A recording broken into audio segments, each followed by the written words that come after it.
Muy buenas tardes, mis estimados estudiantes. Un gusto tenerlos por acá. Espero se encuentren bien.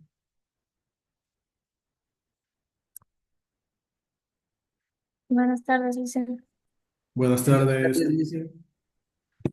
Un gusto tenerlos por acá. Este, ¿Tienen alguna cosa para comentar antes de comenzar la clase? De mi parte, no. Bien, Y de mi parte tampoco. bien, chicos. Atentos para el miércoles vernos y subir las calificaciones, hacer la socialización, ¿ok? Aquí estamos en la sección de quejas y reclamos. Un momento.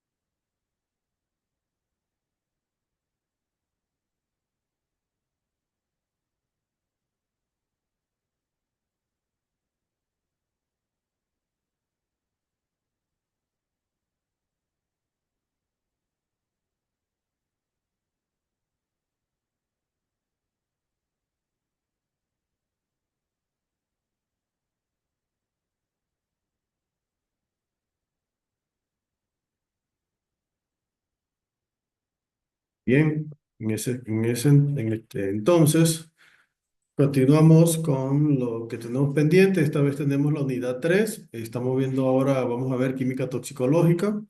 Esta es la semana 1 de 4. ¿Ok? A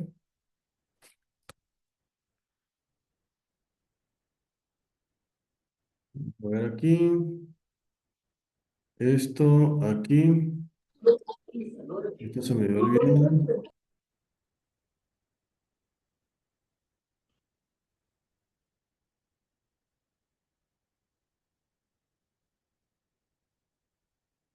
Ok.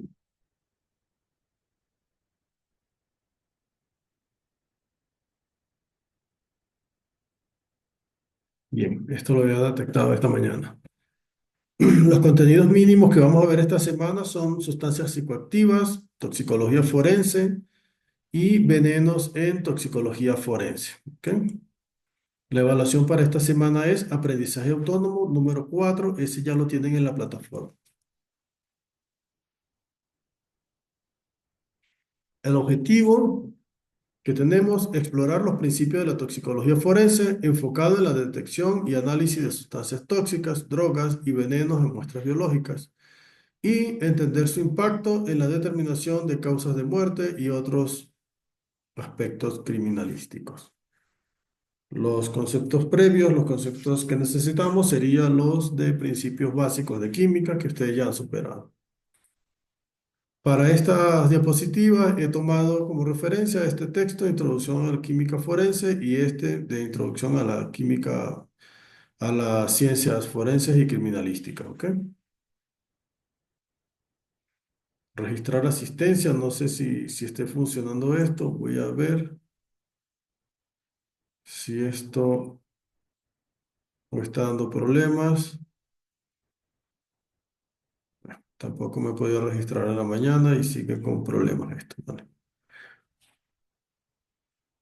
Bien, comencemos en ese entonces con las sustancias psicoactivas, que es el primero de 3 contenidos mínimos que tenemos para esta semana. Hablemos de los hitos históricos en el control de sustancias. Es muy antiguo el consumo de sustancias psicoactivas para uso recreativo o remedio para algunas enfermedades. Incluso se ha utilizado en rituales religiosos, siendo un uso puntual para ciertos grupos de personas. ¿Ok? A finales del siglo XIX y comienzo del siglo XX se produjo una brecha social y cultural relacionadas con el consumo de drogas. En el siglo XX comenzó la legislación y control de sustancias psicoactivas, promovidos principalmente por convenios realizados en las Naciones Unidas. En el siglo XX comenzó la legislación y control de sustancias psicoactivas promovido por las Naciones Unidas. En Ecuador tenemos un programa de prevención integral. En Ecuador tenemos el programa de prevención integral del uso y consumo de drogas en los espacios laborados. En este caso está supervisado por el Ministerio de Salud Pública. ¿Ok?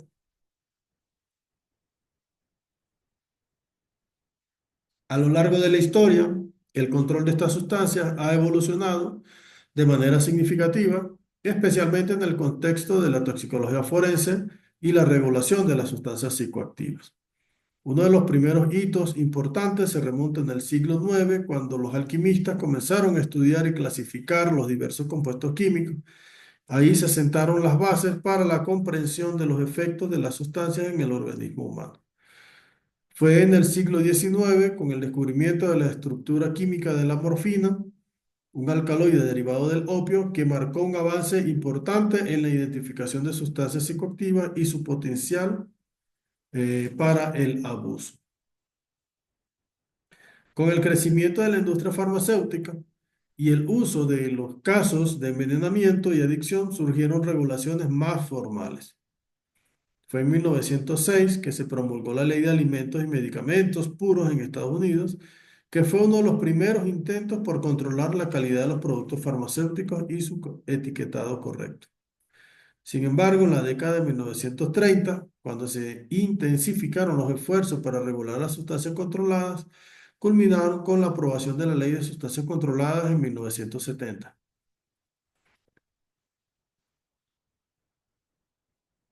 Que en esto se estableció un sistema de clasificación para las drogas en función de su potencial de abuso y su valor terapéutico.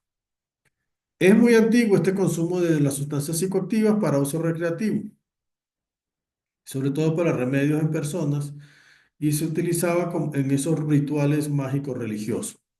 ¿Ok?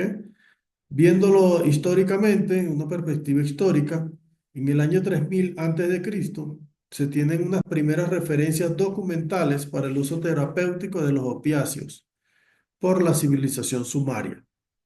En el año 2737 se tiene una farmacopea en donde se describen las propiedades de algunas cocciones de cannabis.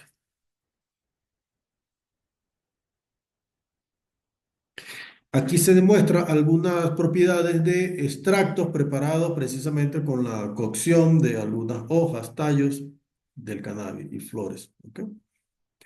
En el año 2225 a.C., el Código de Hammurabi, eh, hay unas reglas específicas que se relacionan con la venta de vino y cervezas en tiendas y tabernas.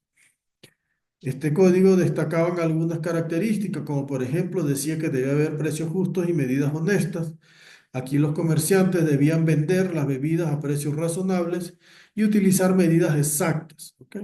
Cobrar precios injustos o utilizar medidas adulteradas era considerado una falta grave sujeta a castigo. También había prohibición de actividades ilegales en las tabernas. Estas no podían ser usadas para conspiraciones o actividades delictivas. Además, si una mujer tabernera, que las mujeres eran las que vendían en las tabernas, permitía a ciertos individuos que se reunieran para planificar actos deshonestos o traicioneros, eran sentenciadas a la hoguera. También había algunas restricciones acerca del uso de la moneda en las tabernas. ¿Ok? Se tenía, en este caso, aunque la moneda que se usaba allá en Babilonia, había monedas, ¿ok?, para comercializar. En este caso, para las tabernas decían que solo podía existir trueque, con granos de cereales, bienes específicos y no con dinero. También había determinado control sobre la venta a clientes específicos.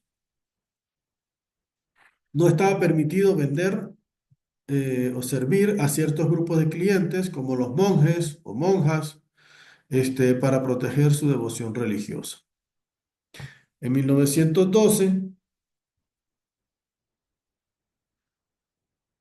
ok, en la Convención Internacional del Opio se firmó el primer instrumento de derecho internacional relativo a sustancias psicoactivas, derivados de la reunión que hubo en Shanghái en 1909.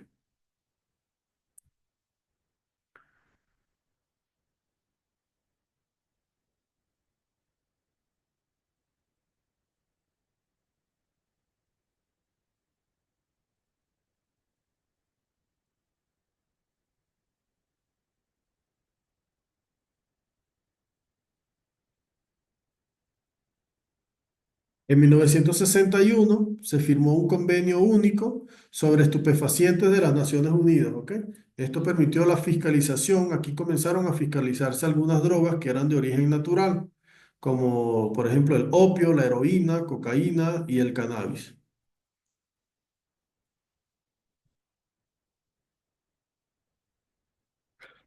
En 1968 se fundó la Oficina de Narcóticos y Drogas Peligrosas. Este es un convenio sobre sustancias psicotrópicas. Aquí se amplió la fiscalización a sustancias con fines médicos, ¿ok? Ya en 1988 tenemos el convenio contra el tráfico de estupefacientes y sustancias psicotrópicas de la Organización de Naciones Unidas. Vamos a ver aquí algunas definiciones. Un momento. Un momento.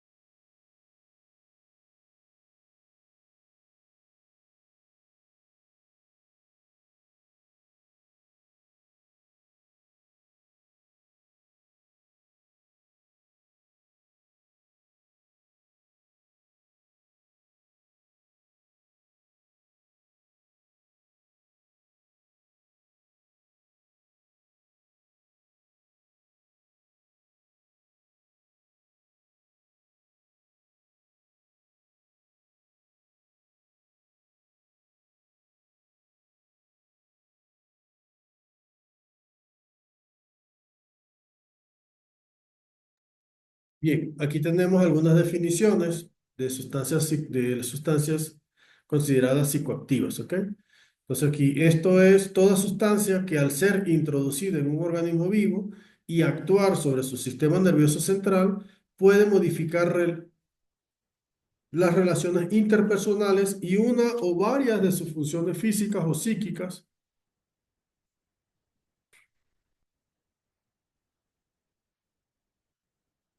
de las que tenemos acá disponibles, ¿ok? Como por ejemplo la percepción, el estado de ánimo, la cognición, la conducta o las funciones motoras.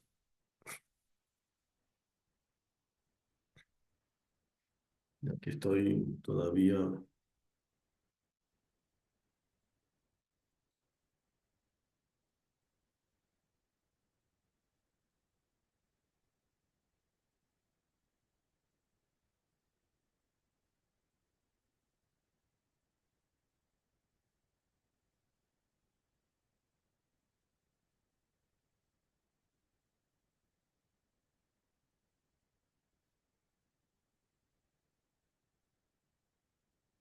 Ya, esperar un momento aquí.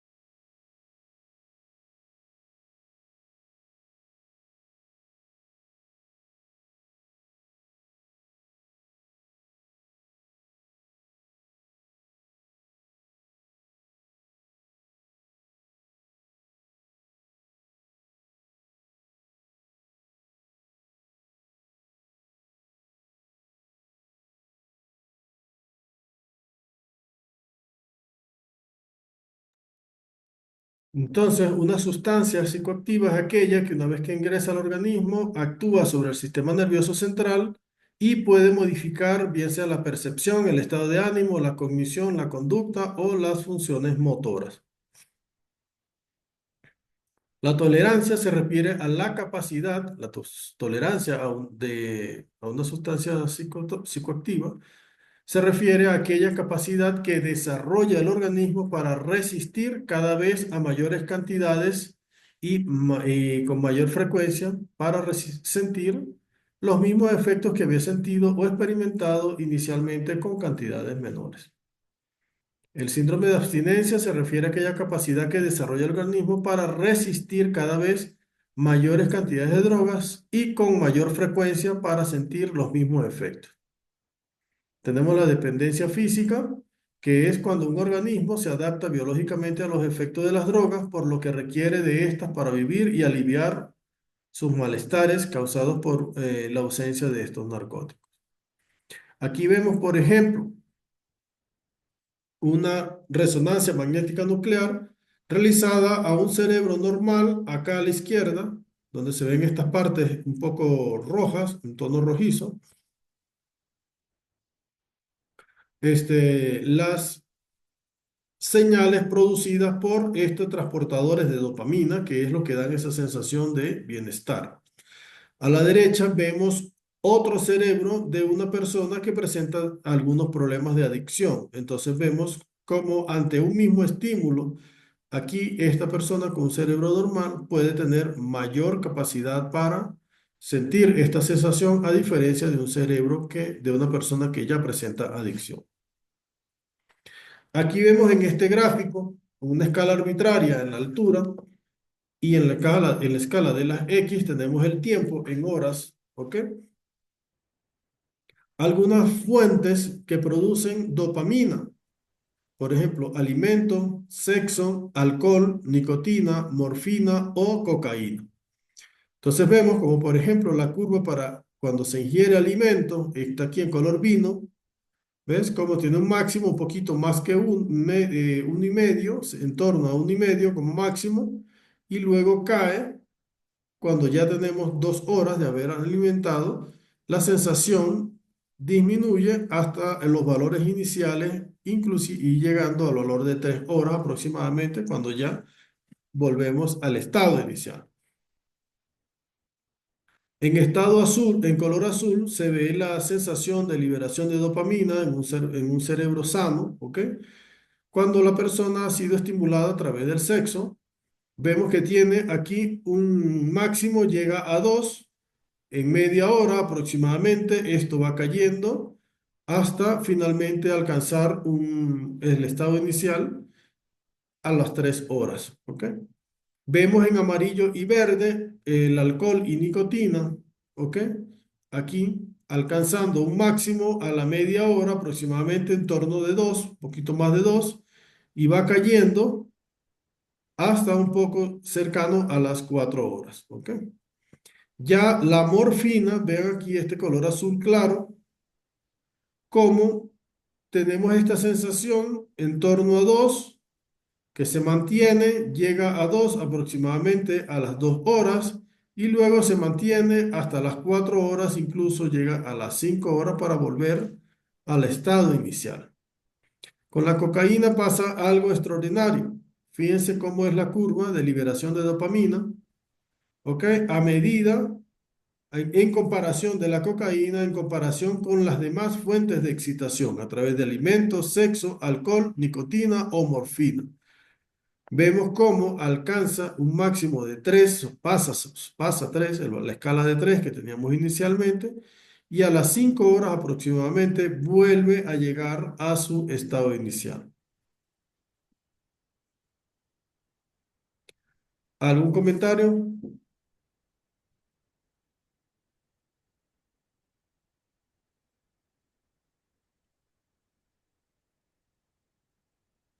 No, dicen, no.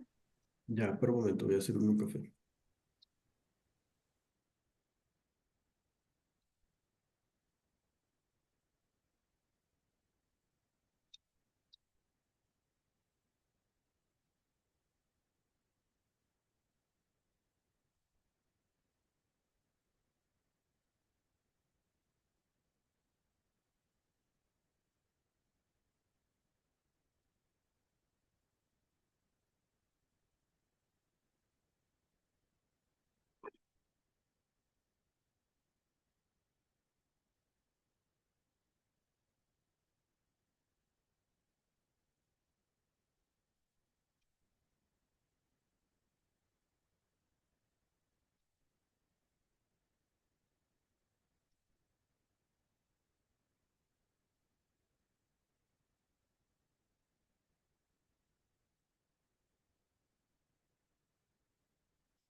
Bien.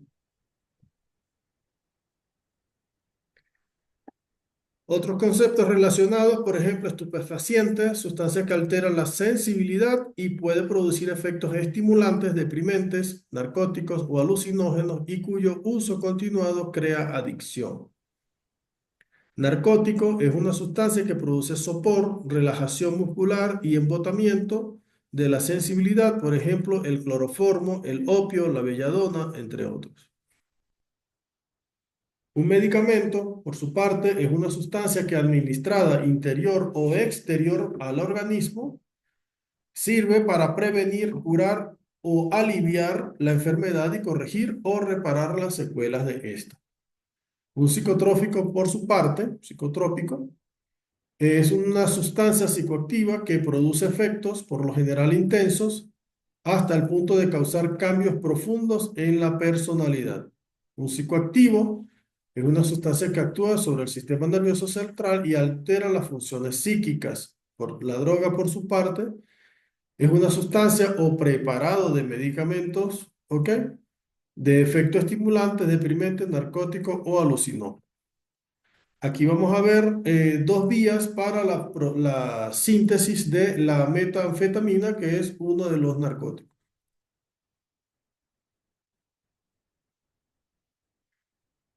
Existen dos rutas generales para la síntesis en los laboratorios clandestinos. Por un lado, tenemos la síntesis vía P2P, que es a través de la fenil 2-propanona o la fenilacetona, ¿ok? Para su condensación con metilamina y reducción posterior hasta obtener la metanfetamina.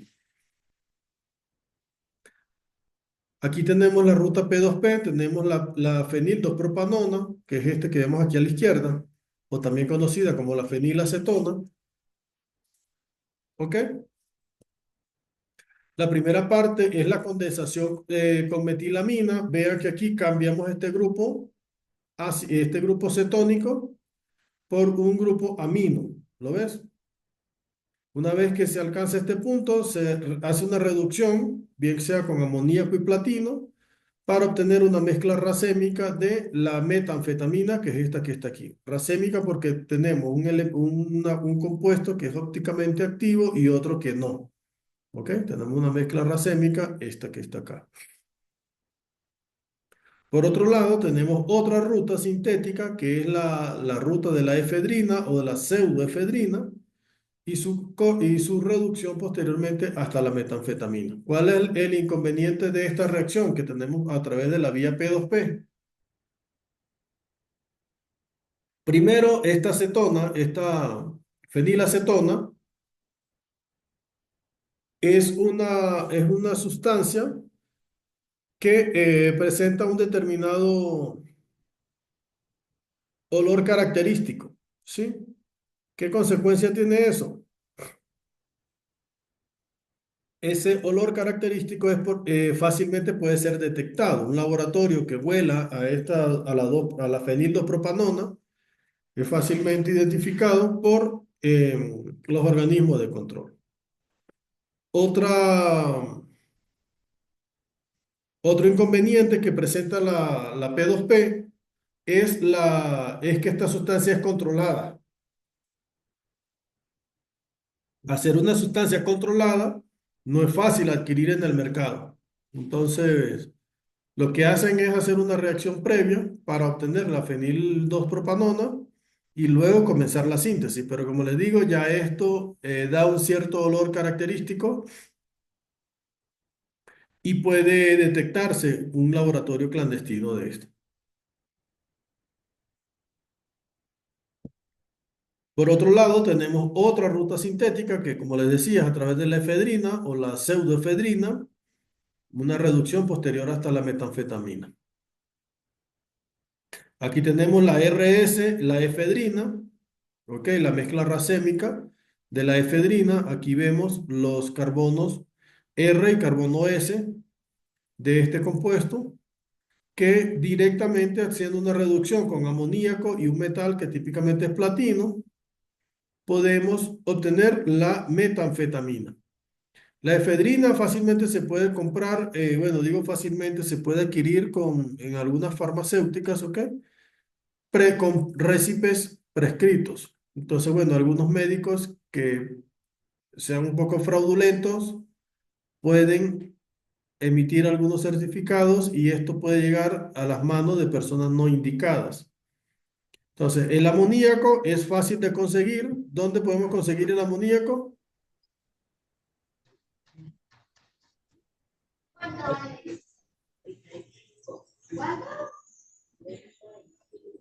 Exacto, puede estar en algunos productos de limpieza. Y el metal utilizan típicamente platino, que el platino es comercial y puedes conseguirlo en cualquier joyería.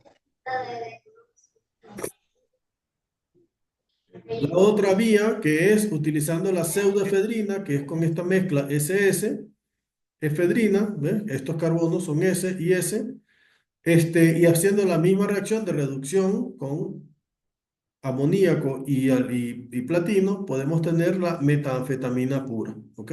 Con mayor pureza. Una vez que comenzamos a ver esta síntesis, podemos tener una idea de algunas sustancias que, si bien es cierto, no son sustancias, como les digo, no son psicotrópicas o son consideradas drogas, sin embargo, sí están dentro de la síntesis, como por ejemplo el amoníaco se utiliza dentro de la síntesis y por lo tanto merece la pena que sea controlada por las autoridades. ¿Ok? Aquí vemos el reactivo de Marquis que se utiliza para identificar la presencia de anfetamina o de metanfetamina. El reactivo de Marquis es una mezcla de formaldehído con ácido sulfúrico. Se pone en contacto con la anfetamina y se forma una coloración, toma una coloración naranja parda oscura, ¿ok? Que da positivo para anfetamina o para metanfetamina, da lo mismo, ¿ok? Naranja marrón, naranja marrón y vean, se forma exactamente el mismo derivado, ¿sí? Con la diferencia de que aquí este grupo de nitrógeno ha sido sustituido por el grupo metilo, ¿ok? Aquí vemos la principal diferencia de la metanfetamina con la anfetamina. La anfetamina tiene un grupo amino. Esto es una amina primaria, secundaria o terciaria. La anfetamina. Amina primaria, secundaria o terciaria.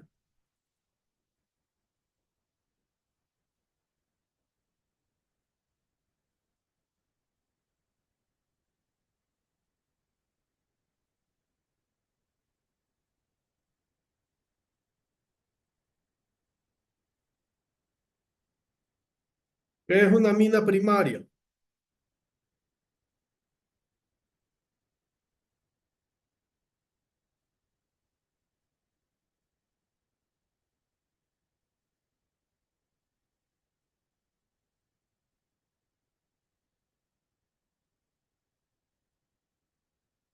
Bueno, aquí vemos que esta amina, una amina, viene del derivado del NH3, ¿ok?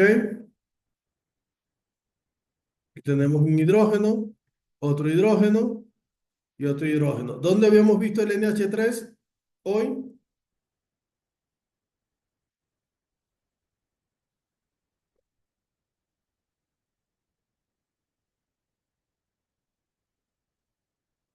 ¿Dónde habíamos visto el NH3? En la reacción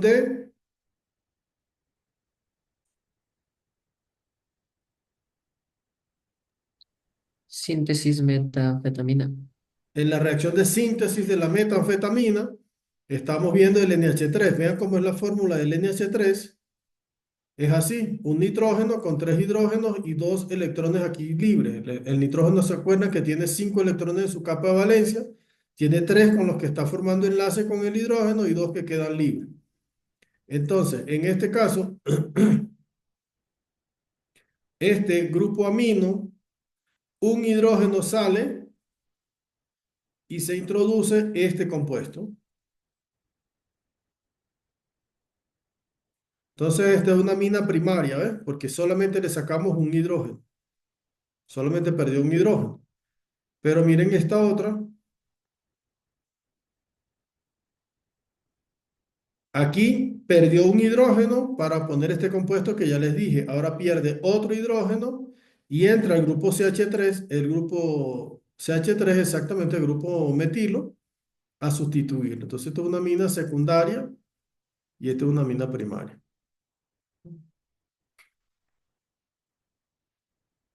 Entonces, la metanfetamina es una mina secundaria donde uno de los sustituyentes del grupo metilo, que es lo que es la diferencia de la anfetamina. Por lo tanto, en la reacción, aquí da con la reacción de Marquis, que es una mezcla de formaldehído y ácido sulfúrico, presentamos aquí una solución de color naranja oscurita, marrón, ¿ok? Para ambos compuestos, dando positivo para la presencia de esto. ¿Para qué utilizan en los laboratorios clandestinos esta reacción?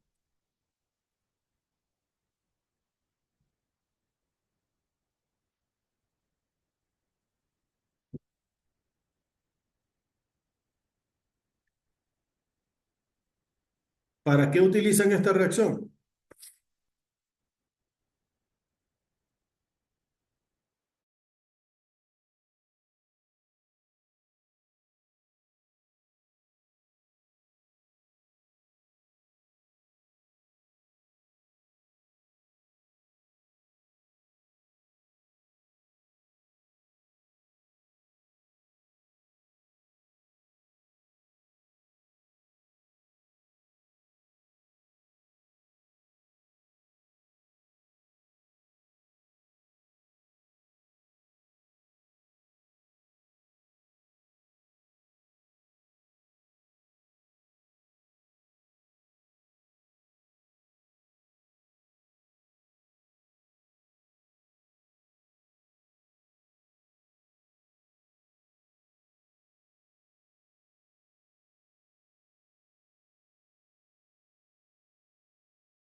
¿Qué pregunta había dejado yo en el aire?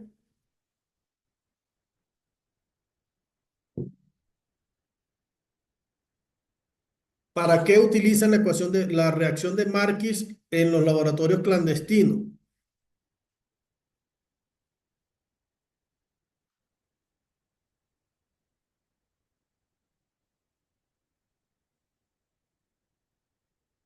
¿Sí me oyen?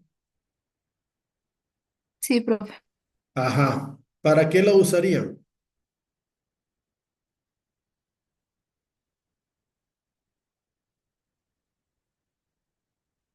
Para identificar sustancias. Para verificar si la reacción ha procedido. Es decir, ellos partieron, ¿se acuerda de la P2P o la pseudoefedrina, la efedrina? Esto no reacciona con el formaldehído y el ácido sulfúrico. Esto no, esto sí. Entonces ellos utilizan para ver si ya lograron tener el producto. ¿Me explico?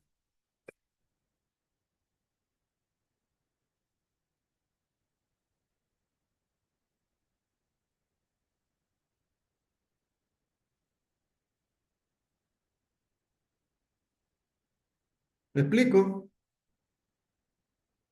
No, no quedó tan claro.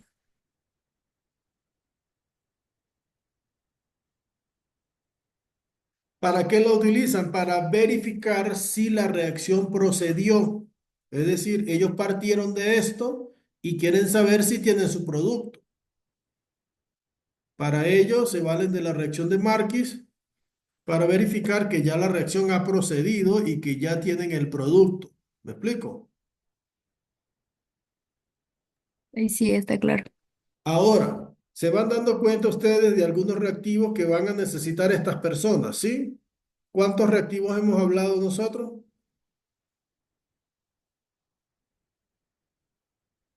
Ya dijimos el amoníaco, ¿sí?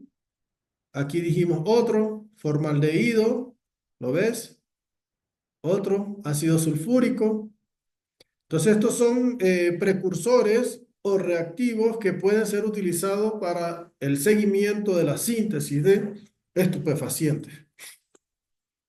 Por lo tanto, estas sustancias son vigiladas, controladas. Tenemos aquí la clasificación de las drogas.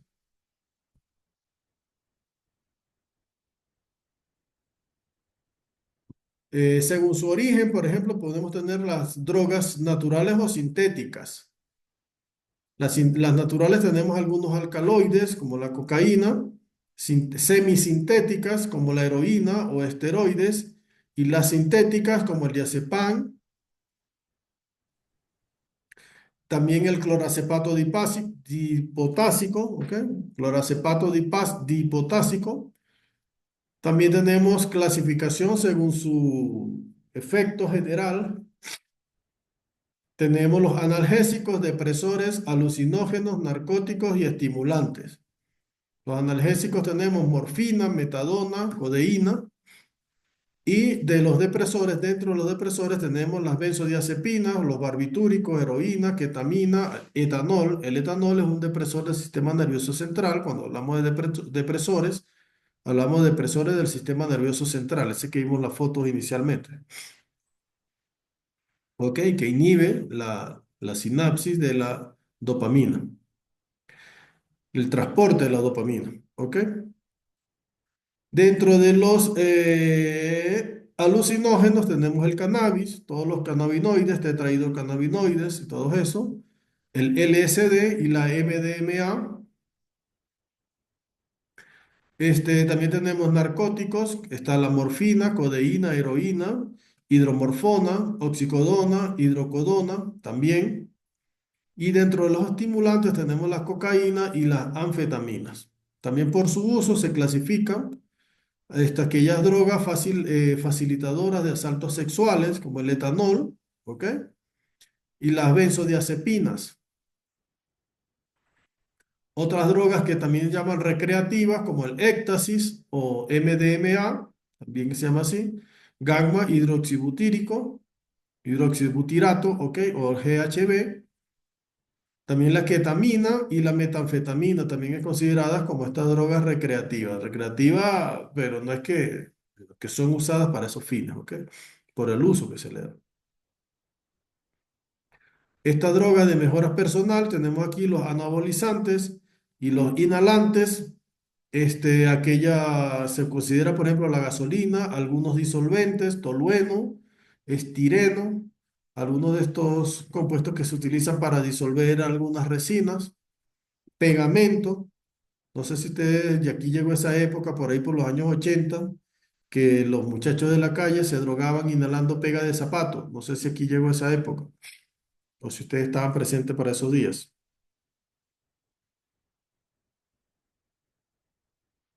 En Venezuela estaban los llamados huele pega. Ok, era bastante terrible ver esos muchachos oliendo pega de zapato. Ok. Cuando yo trabajé en Recimón, por ahí en el año 2000, nosotros comprábamos estireno, tolueno, y el tolueno, imagínense, era lo que se estaba usando en aquella época como inhalante, ¿ok? Aspiraban estos vapores. Entonces a nosotros frecuentemente, cada vez que llegábamos a una cisterna de esto, comprábamos 100.000 litros, por ejemplo. 100.000 litros de tolueno, 200.000 litros de estireno y de acetona, también utilizábamos acetona. Entonces iba la Guardia Nacional, cada vez que llegaba un camión, ese camión llegaba precintado. Llegaba la Guardia Nacional, rompía el precinto, veía el marcador inicial del tanque, vaciaba todo el tanque, tomaba la diferencia, veía cuánto había, apuntamos y luego nosotros tenemos que ir apuntando litro por litro cuánto nos estábamos gastando en cada resina. Y esto una vez al mes, pasaba la Guardia Nacional y nos inspeccionaba el consumo de estos solventes, ¿ok? Tenemos aquí otra clasificación según las familias químicas. Tenemos, por ejemplo, los cannabinoides, que vienen derivados del cannabis, si son naturales, o los sintéticos, el CP47 o el CP497, que tienen esta forma, estas formas químicas, ¿ok? Los alcaloides, que son alcaloides de cocaína, ves que tienen esta forma típica de un alcaloide. Las benzodiazepinas, y de aquí se deriva el diazepam. ¿Ok? Tenemos 35 especies de diazepam que son fiscalizadas. ¿Ok? Aquí vemos cuál es la estructura. Las fenetilaminas, que es de donde provienen las anfetaminas o la metanfetamina, el MDMA, ¿ok? Tienen esta estructura, vean, característica de estos compuestos y sus derivados. Tenemos las indoalquilamidas o las triptaminas, ¿ok? Dentro de ellas se encuentra el LSD, que fue muy famoso por allá en los años 70, y la psilocibina, que es derivado de algunos hongos que producen la psilocibina. ¿Ok? Aquí tenemos la estructura de la psilocibina, cómo es, y la estructura principal del LSD. Dentro de los opiáceos tenemos la heroína. Aquí tenemos la fórmula química de la heroína, totalmente diferente. Las piperidinas, ¿ok? Las piperidinas son estos del fentanilo y sus derivados. Tienen esta estructura. Los barbitúricos, por ejemplo, el fenobarbital, es utilizado, bueno, yo recuerdo que por ahí en los años 90, todavía en los años 90 se utilizaba, no sé si se sigue usando ahorita, como paliativo para estas personas que sufren de convulsiones. Esto lo tienen como anticonvulsivo también. El problema de de estos compuestos químicos que están en la empresa, en la industria farmacéutica, pueden ser luego adquiridos por personas que sean muy poco éticas. Otro grupo tenemos las catinonas, ¿ok? Donde está la catinona o la mefedrona, que tienen estas estructuras. Vemos aquí cómo se van cambiando estos grupos funcionales. Otro grupo, según la clasificación de sus familias químicas, tenemos las aril ciclohexilaminas, y de aquí proviene la ketamina, que tiene esta fórmula, y las piperacinas, que tienen esta forma, ¿ok? A todo esto hay que sumarle las denominadas nuevas sustancias psicoactivas, que no es porque sean nuevas, que sean recientes, sino porque muchas de estas personas lo que hacen es hacen mezclas de estos compuestos, ¿ok? Y generan otras nuevas. Entonces, para ello, la Oficina Internacional de las Naciones Unidas contra la Droga y el Delito, UNOC, utiliza este término para aquellas sustancias de abuso, ya sea en su forma pura o preparación, que no están controladas por esta Convención de Estupefacientes de 1961. ¿Ok? Aquí vemos las sustancias.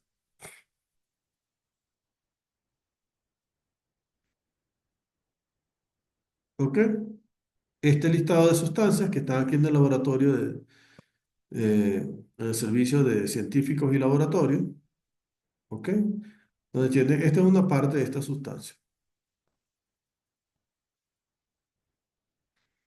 Esto también hay que explicar que este término nuevo no se refiere necesariamente a que sean nuevas invenciones, ya que estas nuevas sustancias psicoactivas tienen más de una década en el mercado, ¿ok?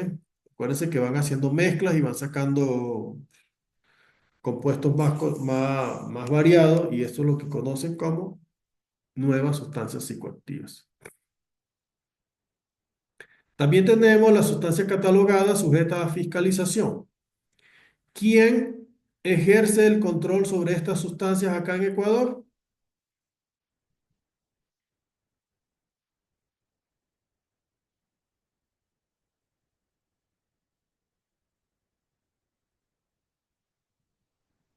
¿Quién controla las sustancias catalogadas sujetas a fiscalización aquí en el país?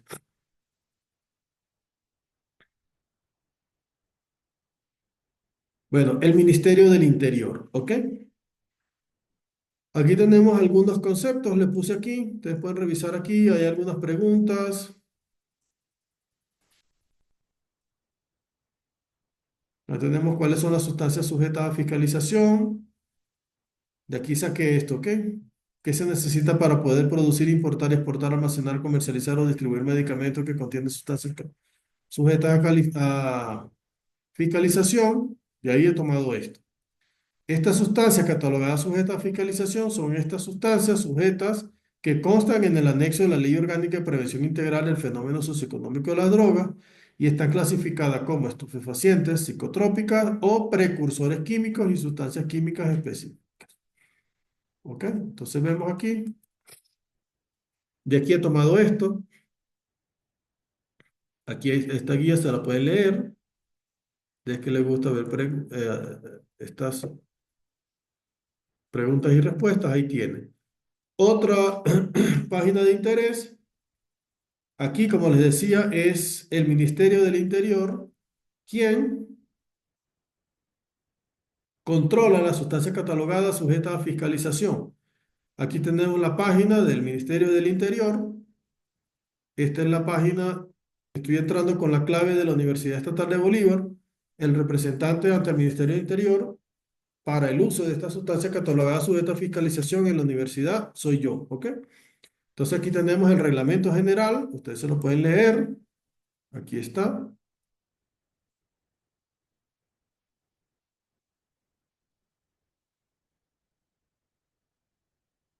También tenemos la ley orgánica, ¿ok? La ley orgánica de prevención integral del fenómeno socioeconómico de las drogas y de regulación y control del uso de las sustancias catalogadas sujetas a fiscalización. Aquí están catalogadas,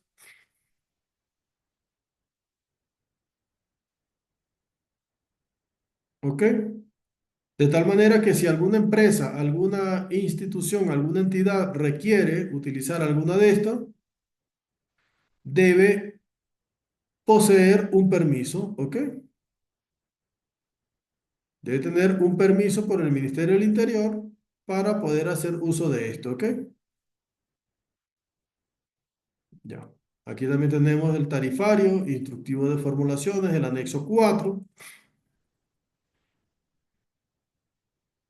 ¿Ok? Entonces tenemos aquí, estas son las sustancias catalogadas sujetas a fiscalización por autorizaciones ocasionales. Es decir, ocasionalmente alguien puede solicitar ácido clorhídrico, qué sé yo, hasta 30 kilogramos. Ya va que no está conectado a mi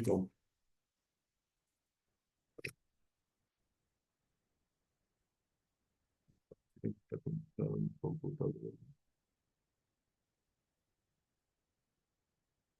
Ya voy a buscar al cargador de la impresión de la computadora.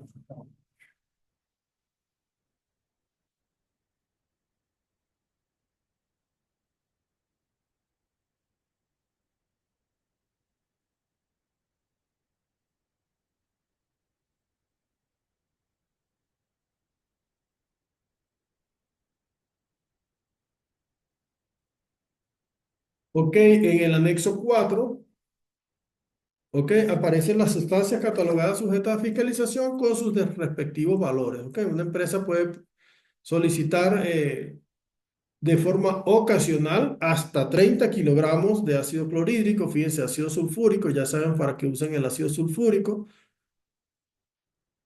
El ácido acético también se utiliza en algunas reacciones de acetilación, ¿ok? Para la síntesis de algunos de estos estupefacientes. El amoníaco, aquí también vimos para qué íbamos a usar el amoníaco, para qué se usaba el amoníaco,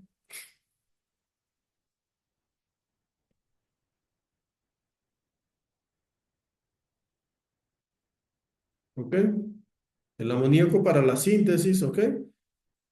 El amoníaco y platino, ¿se acuerdan? Aquí tenemos el hidróxido de potasio, hidróxido de sodio, acetato de etilo, acetona, alcohol isobutílico, también alcohol isopropílico, benceno, diacetona, alcohol diclorometano, disulfuro de carbono, éter de petróleo, éter etílico, hexano, etilmetilcetona, que llaman MEC, ¿ok? Metiletilcetona, el metilisobutilcetona, tolueno. Fíjense, nosotros usamos tolueno en nuestra planta.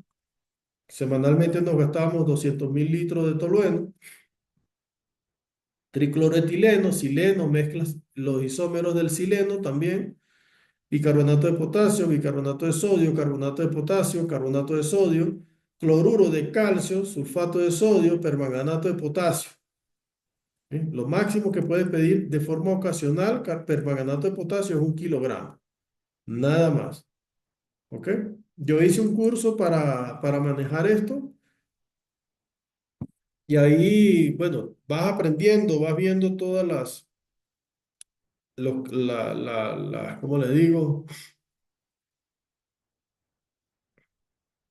Las partes éticas también dentro de esto, porque yo podría trabajar incluso hasta con 4 empresas diferentes para el uso de las sustancias catalogadas sujetas a fiscalización, y esto tendría que llevarlo con buena prolijidad, porque bueno, aquí ya te vas a ir a temas por la justicia ordinaria, ¿ok?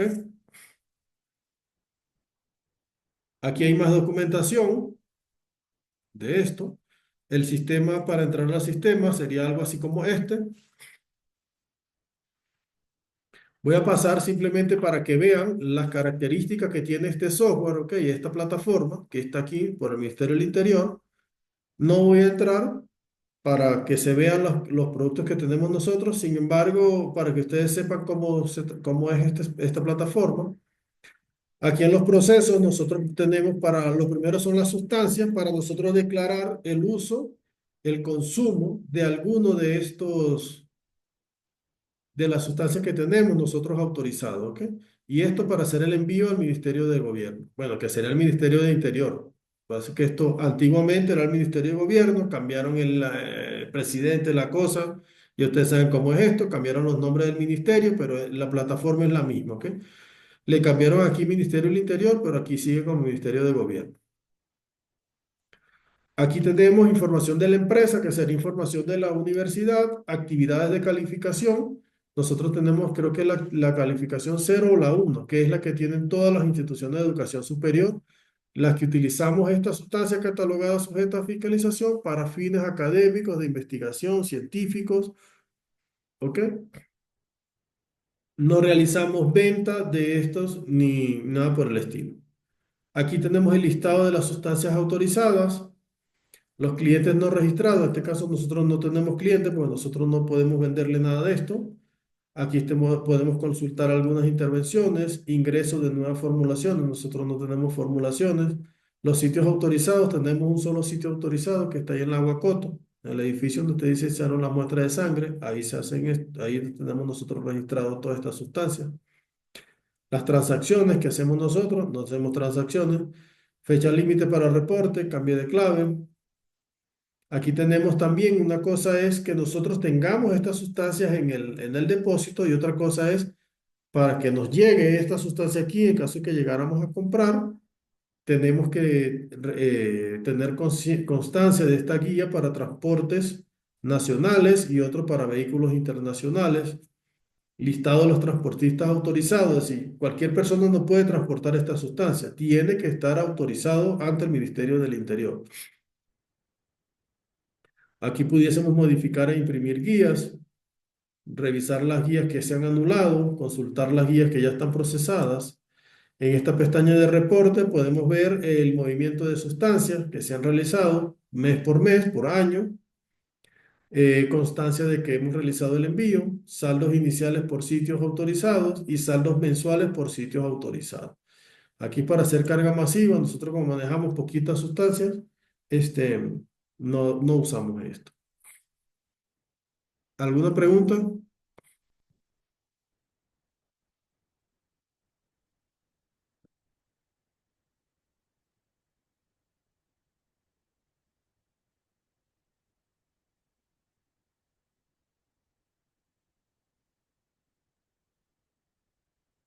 ¿Alguna pregunta? Bueno,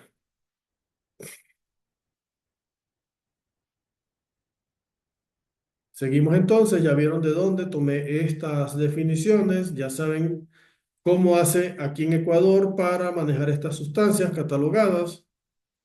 Ahora pasamos a la parte de toxicología forense. Son las 4 de la tarde. ¿Quieren hacer una pausa?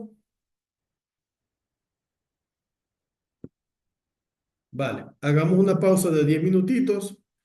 Son las 3:55, volvemos a las 4:05, ¿ok?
Bien, son las 4 y 5 de regreso, toxicología forense, el segundo de los tres temas que tenemos previsto para esta semana.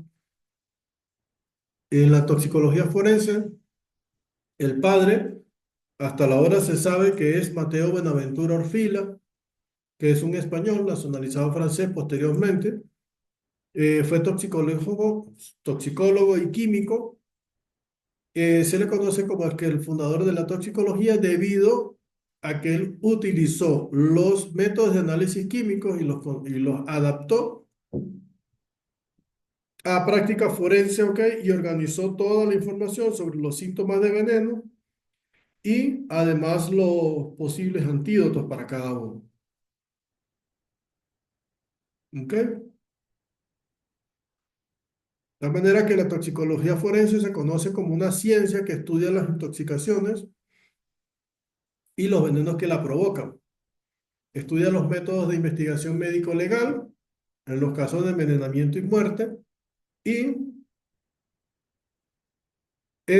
un toxicólogo forense debe considerar el contexto de la investigación, particularmente cualquier síntoma físico que haya presentado y cualquier otro tipo de evidencia recolectado en la escena.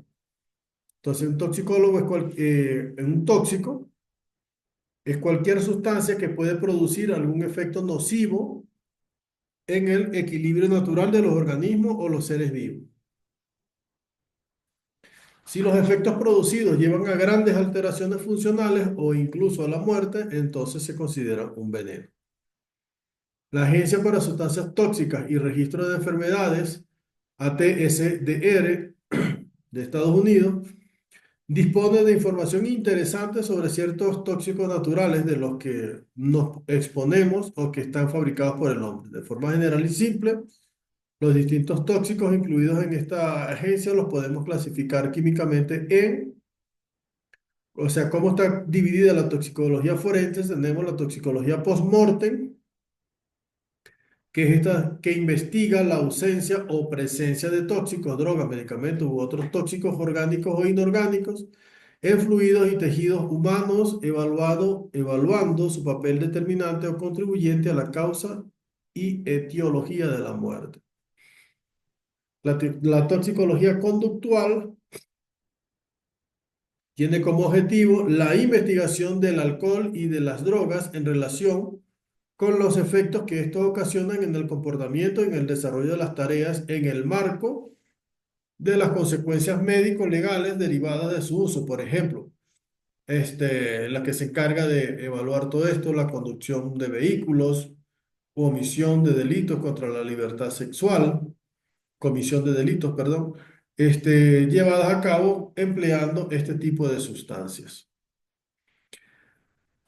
La tercera es el control de dopaje, ¿ok? El objetivo de esta es detectar drogas en competidores, pueden ser deportistas, humanos o animales, con la finalidad de proteger su salud y bienestar, mantener el nivel de competición sana y evitar fraude. El Comité Olímpico Internacional y la Agencia Mundial Antidopaje, junto con la Federación Internacional de Autoridades en Carreras de Caballo, constantemente están revisando y actualizando esta lista de sustancias prohibidas al menos una vez al año. Otro es la investigación de drogas en el ámbito laboral.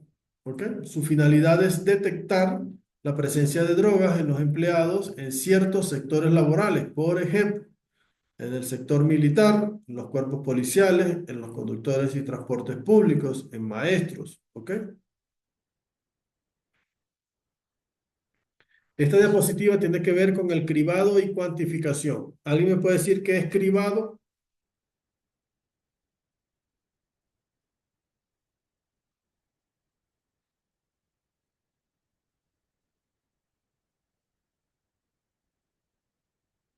¿Qué es cribado?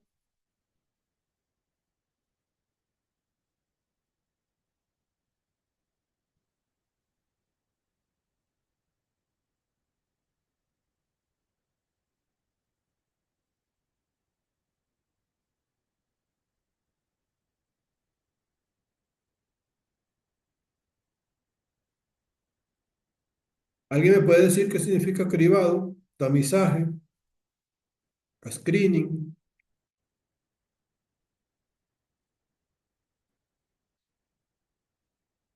¿Mm?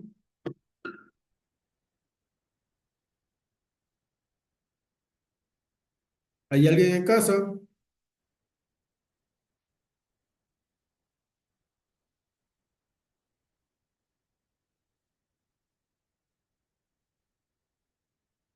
¿Hay alguien en casa? Vale. El cribado es tamizar, es cernir, es separar, discriminar, este sí, este no. ¿Ok? Eso es cribado. Aquí la clave está en determinar cualitativa y cuantitativamente el tóxico y sus metabolitos en la matriz a analizar. Por ejemplo, podemos tener un tóxico y donde vamos a extraer información química que puede ser cualitativa o cuantitativa. Si es cualitativa, podemos utilizar algunos métodos de inmunoensayo, ¿ok? Porque acuérdense que también se analizan los metabolitos que se generan al consumir este determinado tóxico. Entonces, eso se realiza de forma cualitativa con métodos de inmunoensayo, también de forma cualitativa a través de métodos de cribado que pueden ser instrumentales, como por ejemplo el que utilizan la gente para el control de tránsito, para los cartuchos estos, para soplar y ver si supera el valor legal establecido para el máximo en alcohol en la sangre. También tienen otros instrumentos más especializados como la cromatografía líquida acoplada con el espectrómetro de masas, ¿ok? Con sus respectivos estándares simples o mezclados. Cuantitativamente también puede dar información extraída a través de estos métodos instrumentales por interpolación o por comparación, ¿ok? En esta diapositiva hay que remarcar tres conceptos que están aquí señalados. Uno es la concentración que viene dada por el LOD, otra concentración que viene dada por el LOQ y otra concentración que viene dada por el cut-off. ¿Ok? Se reconoce, ya vamos a hablar de esto. El límite de detección, o mejor dicho, conocido como el LOD, es la concentración mínima de una sustancia que un método analítico es capaz de detectar, pero sin asegurar la precisión. ¿Ok? Este límite indica el punto en el cual la sustancia es distinguida del ruido de fondo.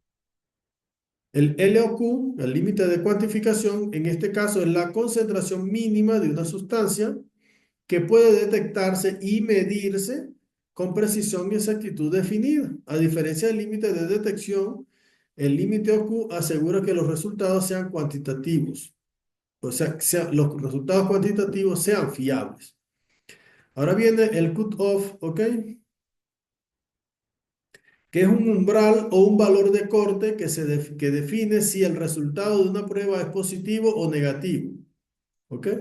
En el contexto del análisis de drogas, el cutoff indica la concentración mínima de una droga o de un metabolito que debe estar presente en la muestra para considerarse como resultado positivo. Este valor no depende necesariamente del LOD ni del LOQ, o sea, no está relacionado con el instrumento, sino que viene dado por una disposición, o sea, es el límite que te puede decir si da positivo o si da negativo.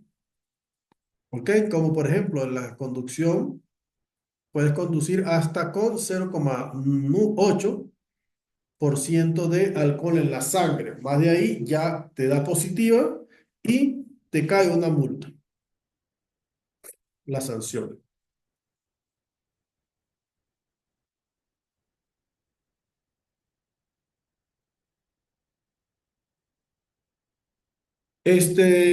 Los cut-off son ampliamente aplicados en pruebas de detección de drogas, ¿ok? En contextos laborales o en contextos de justicia penal. Aquí vemos el resumen de estos tres conceptos que hemos estado trabajando en estas dos últimas diapositivas. Tenemos el límite de detección, el LOD, que es la concentración mínima detectable sin cuantificación precisa. el límite de cuantificación, que es la concentración mínima que puede cuantificarse con precisión, y el cutoff, que es el umbral para determinar si un resultado es positivo o negativo.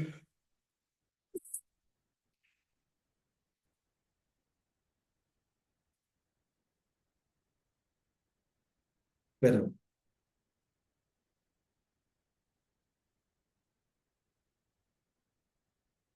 Perdón. Vemos aquí algunos niveles de cutoff y tiempos de detección de algunas sustancias, drogas, ¿ok? Aquí vemos, por ejemplo, para la cocaína, tiene un cutoff de 300 nanogramos por mililitro y un tiempo mínimo detectable entre 1 y 4 horas y un máximo tiempo de detección entre 2 y 4 días. ¿Sí? O sea, esto después de 4 días ya no va a darte positivo esto. Para la metanfetamina, por ejemplo, el cutoff es de 1000 nanogramos por mililitro, que es el tiempo mínimo de detección entre 2 y 7 horas y máximo tiempo de detección entre 2 y 4 días. Aquí tenemos otra, por ejemplo, la metadona, 300 nanogramos por mililitro, tiempo mínimo de detección entre 3 y 8 horas y un tiempo máximo de detección entre 1 y 3 días. Los cannabinoides o marihuana, ¿ok?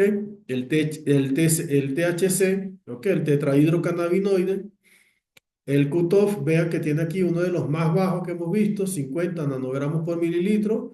El tiempo mínimo de detección son 2 horas y el tiempo máximo de detección hasta más de 5 días. ¿Ok?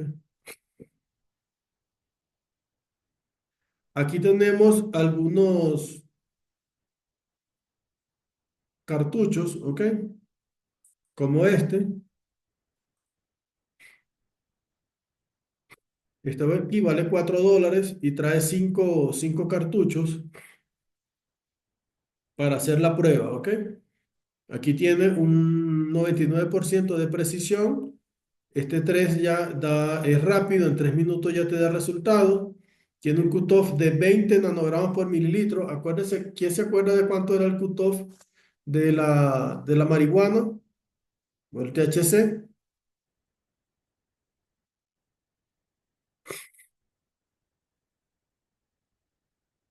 Era de 50, acuérdense. Para el cannabinoide, la marihuana era 50 nanogramos por mililitro. Entonces, este tiene, es decir, que si con este te da positivo, es muy probable que, o sea, te puede dar positivo con el órgano legal. ¿Cómo se hace con esto? Trae un dispositivo donde se coloca la orina, esto que ven aquí. Luego se coloca el dispositivo, el cartucho de estos dentro para que se humedezca con la orina. Se tapa, se deja pasar 5 minutos y te da la prueba. Entonces aquí vemos, vamos a ver si vemos aquí un positivo a este.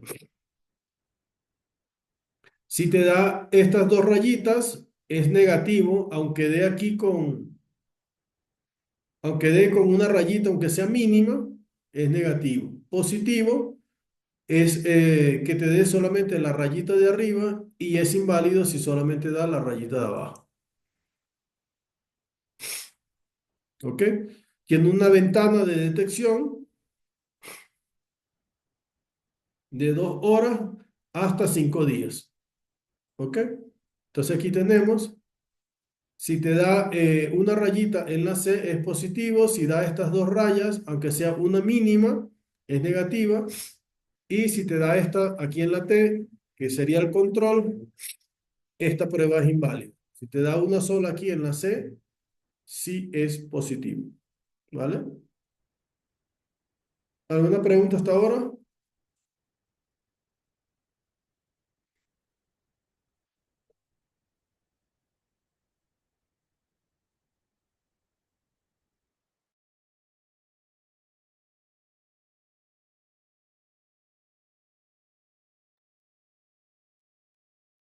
Bien. Vamos a ver aquí algunos aspectos básicos de farmacología, ¿ok? La farmacología se dedica al estudio, por un lado, de las propiedades físico-químicas de los fármacos, como su pH, su pKa, solubilidad y todo esto, y por otro lado, de la farmacodinámica y la farmacocinética, ¿ok? Entonces, la farmacodinámica estudia los efectos del fármaco en el organismo, es decir, su mecanismo de acción, sus efectos deseados, no deseados y sus respuestas bioquímicas, consecuencia de su interacción en el organismo. En el caso de los tóxicos, la toxicodinámica estudia el mecanismo de la toxicidad y cuáles son sus consecuencias en el organismo. Por otro lado, la farmacocinética estudia justo lo contrario, es decir, estudia los efectos que ocasiona sobre el organismo, ¿ok? Los efectos del organismo sobre el fármaco. Es decir, esto incluye los procesos de liberación, de absorción, distribución, metabolismo, excreción del fármaco, que es un proceso denominado LADME, liberación, absorción, distribución, metabolismo y excreción del fármaco, ¿ok?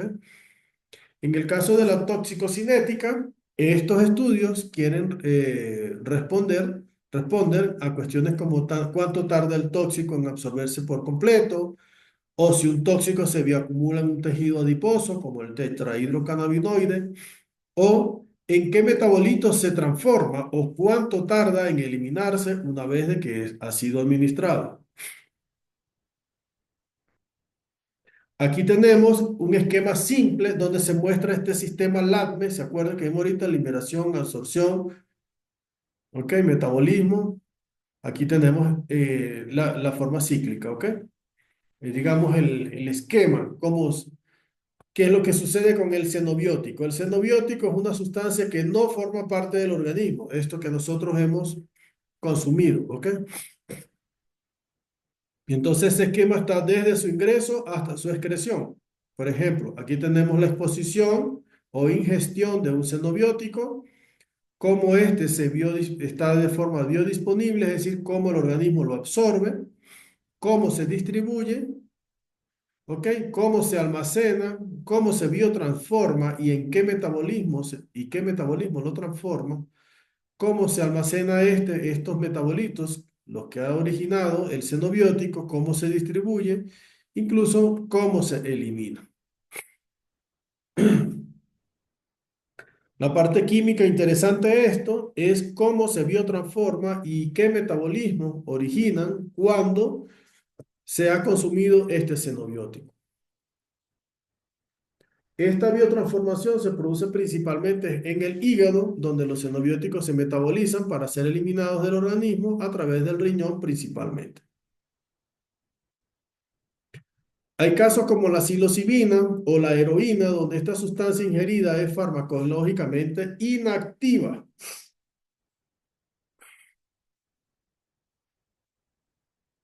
¿Ok? Pero sus metabolitos, es decir, la psilocina y la morfina, respectivamente, sí son activos. ¿Ok? Entonces, estas transformaciones metabólicas se contextualizan normalmente en reacciones de fase 1 y fase 2. En la fase 1 se produce la adición o activación de estos grupos funcionales con el fin de aumentar la solubilidad en agua de esta sustancia. Muchas de estas reacciones de metabolismos de la fase 1 son de esta forma: reacciones de oxidación, hidroxilación, hidrólisis, dealquilación o de deacetilación. ¿Ok? La de oxidación, se adicionan átomos de oxígeno a la molécula para hacerlas más solubles y aumenta, o sea, aumenta su polaridad, aumenta su solubilidad. La fase 1 también puede contener reacciones de hidroxilación, en donde se añaden grupos hidroxilos a los anillos aromáticos o a los sistemas heterocíclicos para hacer estos más solubles en agua. Otra etapa que puede considerarse en esta fase es una etapa de hidrólisis, en donde se pierde una molécula de agua de esta molécula, otra de dealquilación, donde se elimina un grupo metilo, o la de deacetilación, donde se elimina un grupo acetilo de la molécula. La fase 2, por contrario, ahora aquí se ve el metabolismo de implica la unión de esta especie, que ya es polar, del grupo del propio metabolismo, que es endógena, a la sustancia xenobiótica o a sus metabolitos de la fase 1. Hay muchos tipos de conjugaciones. La más habitual que se realiza es el conjunto del ácido glucurónico, ¿ok? Este grupo glucurónico es quien luego va a hacer el compuesto determinado. Veremos más adelante. A modo de ejemplo, el principal metabolito de la heroína es la morfina, ¿ok? Puede formar dos conjugados, que es la morfina 3O glucurónico o la 6O glucurónido, ¿ok? Estos, estos conjugados facilitan la eliminación de la sustancia glucorinidada, ¿ok? A través del riñón y de la orina. Entonces, cuando nosotros estamos buscando la morfina, tenemos que saber si estamos identificando morfina en la orina, que esta morfina va a estar glucorinada a través, puede tener el 3O glucurónido o el 6O glucurónido, ¿ok? Estas biotransformaciones de la fase 1 y la fase 2 del metabolito se caracterizan o se catalizan por enzimas, ¿ok? Entonces aquí tenemos, en la fase 1 tenemos la ingestión de la heroína, que es el xenobiótico, se metaboliza, por ejemplo, y se transforma en la 6-monoacetilmorfina y morfina, y luego viene la fase 2, que es la conjugación del metabolito, donde se forma la morfina 3O glucurónido, y posteriormente se elimina a través del riñón, que lo excreta como en la orina. Aquí tenemos la heroína, que la heroína no es activa, ¿ok? Sin embargo, lo que él se transforma en esta, la heroína se transforma en morfina, la morfina sí es activa. Entonces, ¿qué sucede cuando una persona ingiere heroína? Primero se pierde un grupo acídico, ¿ok? Un grupo carboxílico, pierdes el grupo carboxílico, se transforma en la 6-monoacetilmorfina, que pierde otro grupo ácido, otro grupo carboxílico, y se transforma en la morfina. Este compuesto sí es activo. Una vez que se forma este compuesto con una molécula de glucosa, UDP, se ingresa a la morfina y entonces puedes tener la morfina 3O glucurónido o la morfina 6O glucurónido, ¿vale? Aquí vemos en otra serie de pasos como la heroína o la diacetilmorfina pierde un grupo acetilo, se transforma en la 6-monoacetilmorfina, pierde otro grupo acetilo, se forma la morfina y esta a su vez puede glucosidarse y te da la morfina 6-glucurónido o la morfina 3-glucurónido. Vamos a leer esta clase hasta acá. Nos vemos mañana para ver el tema 3 que nos corresponde para esta semana. ¿Alguna pregunta hasta aquí?